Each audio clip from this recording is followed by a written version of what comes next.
سلطان کا لقب پانے والا محمود غزنوی ہے. سلطان کا جو لقب سب سے پہلے ملا ہے وہ محمود کو ملا ہے، سلطان محمود غزنوی. اس کا باپ غلام تھا، غلام سبکتگین غلام تھا. یہ گیا شکار کھیلنے، تو ایک ہرنی کا بچہ اس نے شکار کیا، تو اس کو اٹھا کر اس نے گھوڑے پہ رکھا، ذبح نہیں کیا، گھوڑے پہ رکھا، گھر جا کے ذبح کرو، اور واپس موڑا. ایسے اس کے پیچھے نظر پڑی تو اس نے دیکھا وہ اس بچے کی ماں اس کے پیچھے پیچھے آ رہی تھی.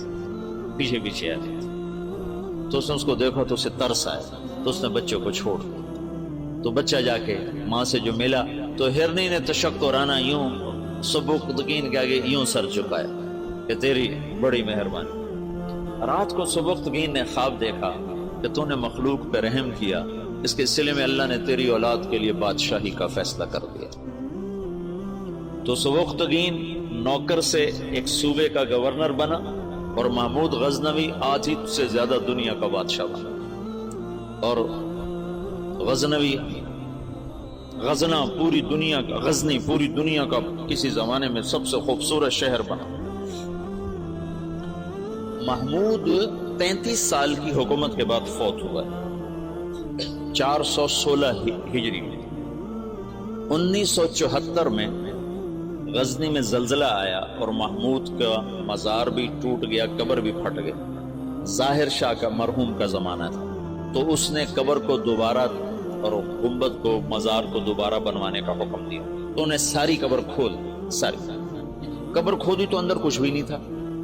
تو ان کو جستجو ہوئی تو انہوں نے تھوڑا سا اور کھدائی کی، تو پھر نیچے سے ایک اور وہ لحد نکل آئی. لحد، وہ جو اس لحد میں اس کا تابوت پڑا ہوا تھا، لکڑی کا تابوت صحیح سلامت، جیسے کوئی ابھی رکھ کر گیا. اور اس کو اس وقت قبر میں گئے ہوئے 1000 برس ہو چکے ہیں، 1000 برس.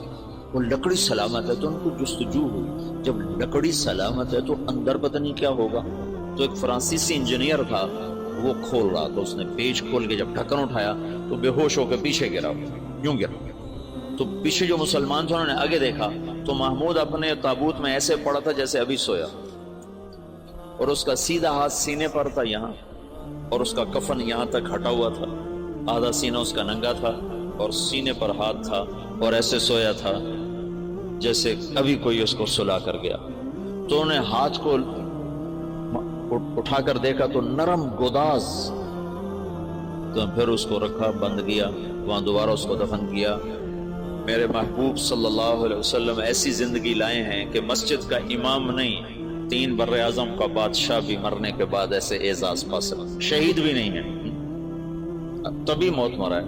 ٹی بی ہو گئی تھی، تب تک ٹی بی سے مرا تھا. اور قبر اس پر ایسے فدا ہے کہ اس کے بال کو بھی نہیں اکھیڑا.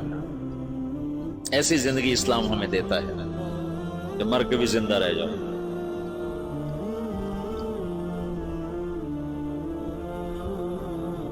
تو شہاب الدین غوری پھر پہلا بادشاہ ہے جس نے باقاعدہ، محمود کی مثال ہے جیسے کسی نے ہل چلا کر زمین برابر کر دی. اس کے پاس ایک شخص آیا کہ حضرت کا سلطان، میں بہت مظلوم ہوں. کیا ہے؟ کہ تمہارا بھانجا تیسرے چوتھے روز میرے گھر آتا ہے، میری بیوی کے ساتھ برا کرتا ہے، مجھے گھر سے نکال دیتا. میری تجھ تک پہنچ بڑی مشکل سے ہوئی.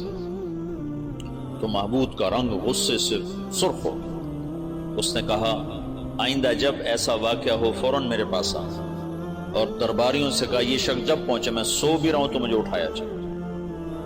تیسری رات وہ آیا، تیسری رات بھاگتا ہوا. تو سلطان اس کے ساتھ اٹھا اور اس کے گھر پہنچا، اور اندر جاتے اس نے پہلے چراغ بجھایا، پھر ایک وار کر کے اس کا سر اتارا. پھر ساتھ ہی وہ زمین پہ گر کے کہنے لگا ویحک اسقط، تیرا بھلا ہو، جلدی سے پانی لا. تو بھاگ کے گیا، پانی لایا. پانی پہ کہنے لگا چراغ جلاؤ. تو چراغ جلایا تو مقتول کو دیکھ کر اس نے کہا الحمدللہ. تو اس نے پوچھا سلطان یہ کیسے ہوا؟ میں کچھ باتیں سمجھنا چاہتا ہوں. تم نے چراغ آتے ہی بجھایا، قتل کر کے زمین پہ گر گئے، پانی مانگا. اس کو دیکھ کے الحمدللہ کہا. یہ کیا مسئلہ ہے؟ تو محمود نے کہا جس دن تم فریاد لے کر آئے تھے میں نے قسم کھائی تھی نہ کھاؤں گا، نہ پیوں گا، نہ سوؤں گا.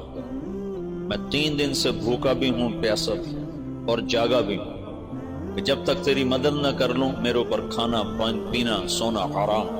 آج تیسری رات کا جاگا ہوں، ایک لقمہ کھانا نہیں کھایا، ایک گھونٹ پانی نہیں پیا. گرا میں اس لیے، پانی میں نے اس لیے، چراغ میں نے اس لیے بجھایا کہ اگر میرا بھانجا ہے تو میری تلوار کہیں کانپ نہ جائے، وار صحیح کرے. اور الحمدللہ میں نے اس لیے کہا کہ یہ میرے خاندان کا بھی نہیں چہ جائے کہ میرا بھانجا، یہ تو کوئی میرے نام پہ تمہاری عزت لوٹتا رہا. ان صفات پر قبر نے اس کو نگینہ بنا دیا، اس کو کھایا نہیں.